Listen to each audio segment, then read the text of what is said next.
sejam muito bem-vindos a mais um episódio do quadro Hashtag Pergunte ao Maestro. Se você ainda não participou do nosso quadro, é muito simples. É só você ir lá no nosso box de comentário, deixar a sua dúvida, que muito em breve o maestro pode responder e ela vai pintar aqui nos nossos próximos episódios. Se você ainda não conhece a nossa playlist, é só você ir lá e maratonar nossa primeira temporada, pois o maestro respondeu inúmeras perguntas e temos mais de 103 vídeos para que você consiga maratonar e eu tenho certeza que vai ajudar muito nos seus estudos de canto. Então vamos para as nossas perguntas? Vem comigo, hashtag Pergunte ao Maestro. Maestro, nas audições de canto para teatro musical, eu sempre ouvi que é melhor ficar mais parado e se limitar ao canto, não fazendo muitos gestos como faria na cena do espetáculo em si. Mas, como é teatro musical e precisa de interpretação, não posso fazer só cara de paisagem também. Quanto de interpretação eu devo colocar na audição de canto? Um beijão e muito obrigada pelos vídeos. Excelente pergunta. Como um banca de canto, eu não quero ver a pessoa fazendo dancinhas e na audição de canto, sabe? Mesmo que o musical seja um musical que tenha coreografia, etc, etc. Então, o quanto, né? Você está perguntando o quanto eu devo ir. Olha, eu sempre digo para os meus alunos que o primeiro exercício de interpretação para uma audição com relação ao canto eu chamo de cantar com a cabeça. Significa, corte a sua cabeça e cante com ela. O resto, deixe para lá. Primeiro exercício. Então, meus alunos, eu mando ir para frente do espelho e cante com a sua cabeça. Como se você fosse, sabe Futurama? Já viu aquele desenho que tem umas cabeças dentro de uns vidrinhos, assim? Como se fosse uma cabeça e você tem que ser expressivo com essa cabeça. Ou seja, diga tudo o que você quer com essa cabeça. Sabe? Seja expressivo com ela, sem precisar usar essa mão aqui. Beleza. Conseguiu fazer isso? Veja se está crível. Veja se... Pergunte ao seu professor. Tô crível no que eu estou dizendo? Né? I only want to say if there is a way. Não é? Eu tô crível naquilo que eu estou dizendo? Beleza. Aí, a partir daí, use alguns gestos para darem apoio, mas o gesto tem que ter um propósito. Eu não posso levantar a mão porque tem que levantar porque alguém me coreografou. Tem que ter um propósito. Todo gesto precisa ter um propósito. Ele tem que ser antevisto, você tem que saber por que você está fazendo. Então, normalmente, eu peço para o meu aluno para ele não fazer muito gesto, para que eu possa me focar na voz dele e na interpretação dele, no olho dele. Então, eu sempre digo isso. Primeiro exercício, cante com a cabeça. Segundo exercício, cante com os olhos. Olhe para mim, olhe para a banca e cante com seus olhos. Se você é bom ator, eu não vou conseguir tirar o olho de você e você não vai precisar fazer gesto nenhum e eu vou entender todo o seu texto, eu vou amar você como ator na sua audição de canto, que é muito legal. O diretor, às vezes, o diretor geral está na audição de canto e às vezes você tem um monólogo para fazer. Já aconteceu comigo, de eu ter um diretor incrível comigo, a pessoa fazer uma audição de canto e ele dizer, não precisa fazer um monólogo, eu sei que ela é atriz, pelo que ela cantou. Ela é atriz. Entendeu? Pelo jeito que a pessoa cantou na audição de canto, não preciso ver um monólogo. Pode passar ela para a próxima fase. Ela é atriz. Tá claro para mim. Ela não cantou. Ela disse para mim o que eu precisava ouvir. Então, a audição de canto, pode se tornar um grande trunfo para você ou a sua derrota também, não é? Se tá todo coreografado, sabe? Tem um olhar, tem uma coisa... Aí fica parecendo que alguém te coreografou, e aí fica parecendo aquelas tias de escola que estão na coxia e as crianças estão dançando e a tia está fazendo gestinho, sabe? É isso que parece. Então, a forma não é legal. E o professor de canto precisa ensinar isso para os seus alunos. Então, eu não dou aula sem espelho. Eu sempre dou aula com espelho. Porque você precisa olhar e ver se você gosta daquilo que você está vendo. Se você não gosta daquilo que você está vendo, provavelmente ninguém vai gostar. Não é? Você tem a obrigação de seduzir. Nós, artistas, nós seduzimos as pessoas com nossa arte. Você tem a obrigação de seduzir essa banca. Eles têm que se apaixonar por você. E essa sedução tem que estar no seu olhar. Você tem que convencer que você é bom ator, que você tem uma boa voz, tem uma voz saudável, que você consegue fazer de quarta a domingo, que você não faz força, que você não precisa gritar para fazer um forte, que você não precisa se esgoelar para mostrar o quanto você é. Porque tem atores também que na hora da audição passam do limite porque acham que tem que dar um pouquinho mais na audição e aí o efeito é o inverso. Ele grita muito, ele não vai dar conta. Eu, por exemplo, ele não vai dar conta de quarta a domingo, sabe? Então, você tem essa excelente pergunta, porque você precisa mostrar tudo isso numa audição de canto. O que eu acho às vezes triste, agora eu vou só falar para vocês o que eu acho, é que às vezes a audição de canto não é a primeira. Então eu tenho alunos que cantam muito e não entram no musical porque a primeira audição é de dança e às vezes o musical nem é de dança. É só que a audição é de dança. Esquisito às vezes, sabe? Não tem como a gente saber isso, mas eu tenho uma... Por exemplo, às vezes o musical é de dança, mas o protagonista não dança. Eu tenho uma aluna, por exemplo, que fez um teste agora, um tempo atrás, para a protagonista, e ela não passou na audição de dança, mas a protagonista não dança. E ela canta muito. E aí eu falei, que pena. Como que a gente faz para falar isso, né? Não tem como. Então, a audição é uma coisa muito complicada, tá, gente? Não é uma coisa simples, tá? Mas espero ter te ajudado. Aproveitando o gancho sobre as audições para musical, gostaria de te perguntar uma coisa. Tenho uma formação em artes cênicas com DRT, canto e estou no 3º ano de balé clássico. Não sou de São Paulo, portanto não tenho experiência com musicais profissionais, tampouco com audições. Vejo que as companhias pedem para enviar um material antecipado para análise e, se aprovado, o candidato é chamado para uma audição. Porém, como eu nunca passo dessa primeira fase, fico com as seguintes dúvidas. Como eu posso fazer para ser chamado para audicionar com o meu currículo iniciante? Qual a melhor forma de enviar uma foto de rosto e corpo? E no vídeo cantando, que acredito que seja o fator mais importante, qual é o segredo para não errar e chamar a atenção da banca? Desde já te agradeço imensamente. Beijão para ti e para a equipe, que sou muito fã. Obrigado. Nossa, essa é uma pergunta de $1 milhão, né? Porque isso é muito difícil. Às vezes são meus alunos e não são chamados. E eu só vou descobrir que eles não são chamados quando eles me trazem o material deles e falam, isso aqui tá ruim. Essa foto não tá boa, isso aqui não tá legal, seu currículo não tá legal, seu bio resume não tá legal, esse vídeo que você tá mandando não tá legal, entendeu? Então é difícil mesmo conseguir, mas vamos lá, vou tentar te ajudar. Primeiro, um currículo iniciante não é um problema. Um problema é, você tem DRT, você é ator, coloque os títulos que você já fez como ator. Se você já fez coisas como ator, não precisa ser teatro musical. Você pode ter feito Shakespeare, você pode ter feito Molière, você pode ter feito um monte de coisa. Então, não necessariamente tem que ser Andrew Lloyd Webber. Ou cantando. Então, primeira coisa, coloque as coisas que você fez como ator, porque você é um ator de teatro musical. Segundo, se você puder, submeta o seu material a um professor. Marca uma aula, mostre o material para ele. Um professor, de repente, um professor capacitado em belto contemporâneo, que esteja no mercado, que conheça o mercado, que seja um cantor de teatro musical do mercado, por exemplo.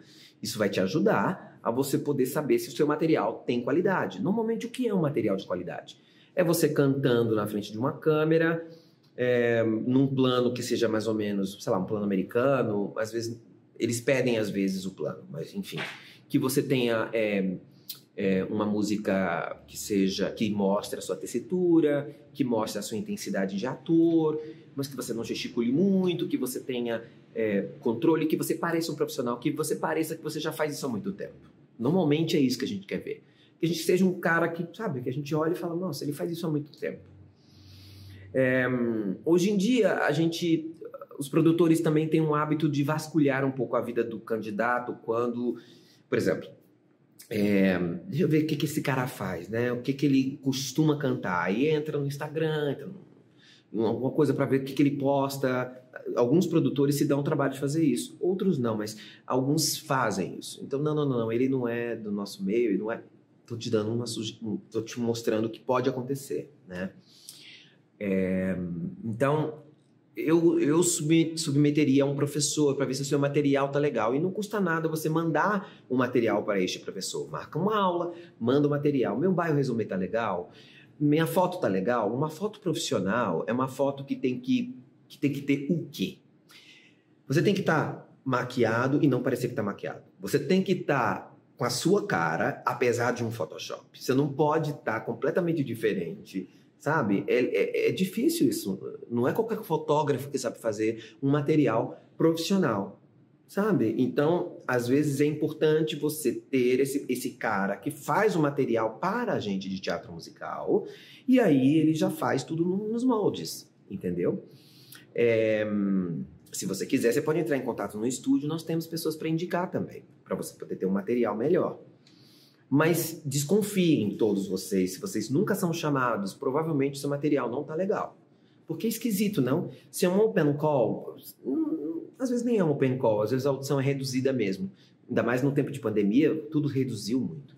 Mas por que eu não chamaria? Se você já é ator, tem DRT, né? Tem que desconfiar um pouquinho, talvez o seu material não esteja legal, tá? Espero te ajudar. Maestro, todos os sopranistas têm flageolet? E se não, tem como desenvolver? Não gosto dessa palavra todos. Não gosto sempre, não é? Então, nunca. Não gosto dessas palavras. Porque a voz é uma coisa única, né? Cada um tem uma. Então, tá bom, vamos lá. Alguns sopranistas têm flageolet, outros não. E alguns podem desenvolver, sim. Mas eu não tenho como te dizer isso assim, sabe? A gente precisa escutar a voz e ver, não, essa voz vai ter flageolet, não, essa voz não vai ter.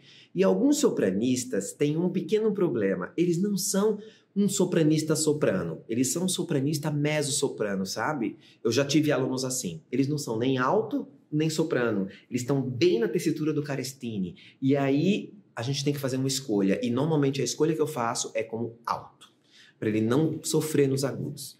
Então, eu tive 3, assim, na minha vida, que eram sopranistas e eu transformei em altos, porque eles não eram soprano mesmo. Parece uma voz mediana, sabe? E como era o Carestini? Era uma voz mediana, não era nem aguda nem grave, era central. Mas aí eu trabalho... É mais fácil trabalhar os graves do que tentar ficar fazendo os agudos e se esforçando. Porque quando o sopranista é agudo, a voz simplesmente acontece nos agudos. A voz vai. É muito simples para eles. Tá bom? Obrigada por nos agraciar com tanto conhecimento de altíssimo nível, maestro. Meu pergunte, hashtag... Vou fazer de novo. Sami, você tá pior que eu. Obrigada por nos agraciar com tanto conhecimento de altíssimo nível, maestro. O meu hashtag Pergunte ao Maestro é: por que homens tendem, na maioria das vezes, a subir com a voz pesada, enquanto mulheres tendem a subir com a voz mais leve? É mais difícil para as mulheres usarem belting depois do primeiro passagem do que para os homens? Eu não entendi. Você começou com uma pergunta e terminou com uma outra coisa. Eu vou tentar entender aqui na minha cabeça. Os homens sobem com a voz mais pesada porque usam mais a borda densa, falam de borda densa e cantam de borda densa. As mulheres normalmente cantam com as duas bordas. Por isso que às vezes para a mulher é mais difícil aprender do que para o menino. Porque como eles usam mais a borda densa o tempo inteiro e quase não tem troca de borda, eles estão dentro de um registro. E as meninas não. As meninas estão transitando entre registros. Uma vez eu participei de um masterclass de teatro musical antes de eu cantar o Jesus, isso é muito tempo. Uma professora europeia veio dar aula lá na minha cidade, em Brasília, e ela falou isso pra mim: você dá aula de belting? Eu falei: como você faz com as meninas? Porque com os meninos é fácil. Com as meninas é complicado. Porque ela era belter, mas era professora de canto lírico, e ela dizia: pra mim o mais difícil é a união dos registros. Então, é difícil para as meninas essa transição entre os registros. Mas, em compensação, depois que elas fazem isso, elas têm uma tessitura incrível. Então, cada um tem suas dificuldades. O que você escuta como sendo mais pesado é a borda densa, parece, mas o nome já diz. E o que você escuta como mais leve é a borda tênue. E é o que você está dizendo que você escuta nas meninas. Mas as meninas precisam aprender também a usar a borda densa. E os meninos também precisam aprender a usar a borda tênue quando vão cantar muito agudo, por exemplo, na região de um cantor de heavy metal, por exemplo. Sabe? Então, os dois têm que aprender a fazer tudo. É que os meninos ficam mais tempo na borda densa. Tá bom? Espero ter te ajudado. Maestro, existe mesocontralto? No far, a gente não usa esse termo. Mas por que não? Porque pensa, não vamos colocar todo mundo numa caixinha, não é? Mas se existe mezzo-soprano, por que não poderia existir um mezzo mais contralto do que mezzo mais soprano? Poderia existir. É que na categoria FAR, a gente não fala isso. A gente não usa esse termo mezzo-contralto. Mas existe FAR intermediário entre soprano e mezzo. Então,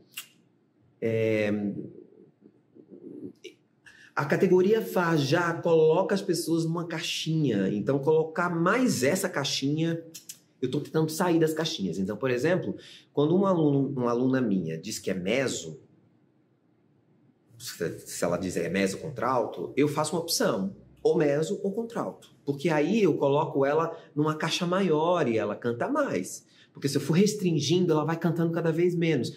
E mezzo contralto ninguém fala, então vai ser mais estranho ainda. Entendeu? Mas a gente tende a eliminar as caixinhas. Por exemplo, quando você classifica um soprano, normalmente o soprano vai dizer assim, você é o quê? Ela vai dizer, eu sou um soprano leve. Ela não vai dizer, eu sou soprano lírico coloratura, ou sou um soprano lírico verdiano, ou soprano rossiniano. Ela não vai dizer isso hoje em dia. Porque senão canta pouco. A gente já canta tão pouco, não é? Contratenor, então, você é contratenor alto, soprano, mezzo-soprano, coloratura. Não, coloratura a gente tem que ser porque canto repertório de castrato. Então, sou contratenor. Acabou. Não tem mais nada. Entendeu? Sempre aprendemos muito. Já aproveitando, poderia falar sobre a articulação e posição dos lábios? Sempre aprendi que eu tinha que cantar com a boca relaxada. Mas você não acha que o som fica meio bobo, maestro? Então, relaxado não é bem a palavra. Tá? Se você quer saber mais sobre articulação, principalmente dos lábios, vá lá no meu segundo livro, em embocaduras, e você vai ver que, especialmente no canto lírico, existem várias embocaduras que ajudam a sonoridade, mesmo que elas sejam steps, que elas não sejam finalizações, sabe? Às vezes a embocadura ajuda a troca de registro, ajuda a passádio, fazer passádio, a acessar ressonâncias. Então, vou dar um exemplo. Você tem o lábio solto, que é isso que você está falando. Você tem combinações, né? Mandíbula aberta, lábio solto. Mandíbula aberta, lábio de campânula. Parece uma campânula, sabe? Mandíbula aberta, cobertura de lábio superior. Mostra os dentes de baixo, Pavarotti. Mandíbula aberta, lábios, cobertura de lábio inferior. Sobreagudos de soprano, normalmente. Que mais? Mandíbula semi-aberta, lábios estirados. Então, isso tudo vai mudar a cor da sua voz, mas não somente a cor. Vai te ajudar a fazer várias manobras. Então, tá tudo muito esmiuçado no meu livro, no meu segundo livro, pode te ajudar. Eu não gosto muito da palavra relaxado, porque o James Stark fala no livro dele que cantor não canta relaxado. Nenhum cantor canta relaxado. Ele tem que estar em tônus muscular. Alguma coisa tem que estar no tônus. E um lábio solto o tempo inteiro em teatro musical pode deixar o seu texto esquisito. Então, não, uma hora você tem que fazer isso aqui, outra hora, né? Depende do que você está falando. Então, o lábio tem que estar articulado da fala. No teatro musical, especificamente. Na ópera, eu posso usar as embocaduras a meu favor, que é mais legal. Não é? Porque aí eu posso pensar na projeção usando uma cobertura de lábio superior ou lábio inferior que vai me ajudar naquela nota, naquela área, naquele lugar, sabe? E pode ser só um exercício. Eu posso fazer essa cobertura de lábio superior só para acessar aquele lugar. Depois que eu decoro, eu volto com o meu lábio para o lugar normal dele. É que tem cantores líricos que mantiveram suas embocaduras até o final da carreira. E continuam fazendo até morrer. A mesma embocadura quando vão pro agudo, quando vão pro grave, quando vão... Entendeu? Então, dá uma lidinha lá. Isso vai te ajudar. Maestro, você falou que a Celine pode preferir descansar no twang. Como seria o cansaço de ficar sempre com a faringe inteira sem o twang? Cansaço de ficar sempre na faringe sem um twang. É difícil você fazer um som faríngeo sem twang, sabe? Sempre vai ter um pouquinho de twang. Mas quando eu digo descansar no twang, é que há um excesso de cavidade nasal às vezes, tá? não necessariamente um som faríngeo precisa ficar cansado, né? É só que, às vezes, o equilíbrio entre twang e faringe varia de pessoa para pessoa. Tem pessoas que conseguem descansar mais num som faríngeo, tem pessoas que conseguem descansar mais num som twangado.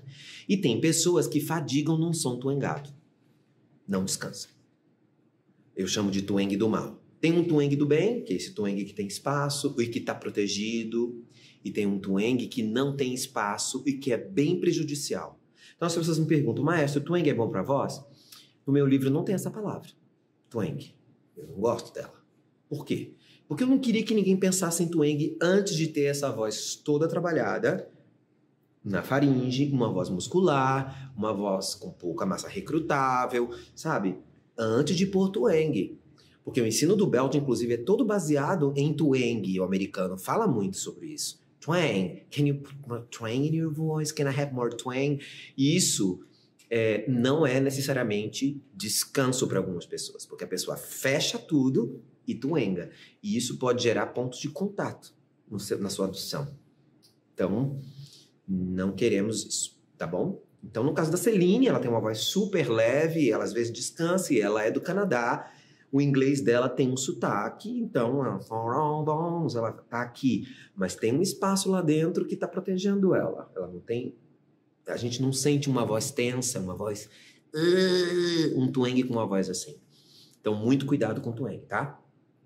Olá, maestro, tudo bem? Uma pergunta rápida. Laringe alta, média ou baixa? Qual a diferença na sensação para um ouvinte externo no mesmo ambiente? Difícil. Por quê? Se a pessoa tem uma voz muito aguda e ela tá com a laringe baixa, você não tem como saber. Entendeu? Se a pessoa tem uma voz muito grave e ela tá com a laringe média, você não tem como saber. Então, é simples. É mais fácil você botar o dedo no gogó e sentir. Põe o dedo no gogó e fale ah! Ah! Você vai ver que ela sobe. Agora, põe o dedo no gogó e fala um no fundo da sua garganta. Ela desce. Então é mais fácil você sentir isso no dedo do que pelo som. Porque se a pessoa tem uma voz mais escura ou mais clara, ela pode disfarçar isso. E isso é que é o legal. O Garcia fazia isso com os alunos dele, ele mostrava o abaixamento da laringe, porque ele pregava isso, a olho nu. E ele fez isso no Conservatório de Paris. Botava os alunos lá e falava, abaixa a laringe. Mandava fazer isso. Abaixa a sua laringe. É um comando. Não é? Então, e não existia isso antes, o sombreamento através do abaixamento da laringe. Então, não tem como você saber disso pelo som, a não ser que eu conheça a voz. Se eu conheço a voz, pelo menos um pouco na fala, ou vocalizando um pouco, aí eu tenho como dizer pelo som se aquela laringe está alta, média ou baixa. Tá bom? Como você consegue mexer a mandíbula sem que o som saia do lugar? Se eu fizer isso, minha voz vai sambar inteira. Adorei sambar. Quando você tem uma voz mais... Como é que eu vou dizer? Deixa eu tentar explicar isso de uma maneira melhor. Quando a voz está numa postura, num placement que a gente chama, mais posterior, que você tem mais domínio sobre a parte interna, quando você mexe na parte externa, não altera tanto. Quando você tem uma voz que não tem essa isometria muscular lá, que não tem esse, né, janeiro, então ela fica realmente mole às vezes. Então, vou te dar um exemplo. Se você tá cantando aqui, ó, janeiro, fevereiro, minha mandíbula quase não tá mexendo. Janeiro, fevereiro, não mudou nada na minha postura, mas a minha articulação melhorou. Então, se eu tô numa voz assim, janeiro, às vezes é mais difícil manter a firmeza, porque não tem firmeza muscular interna e eu estou usando a firmeza da boca para fazer. Acho que é isso que você quis dizer quando você disse sambando. Então, conselho, para você ter uma amplitude da sua mandíbula, procure uma voz muscular mais posterior antes de colocar à frente dela. Isso vai te ajudar a ter firmeza, tá bom?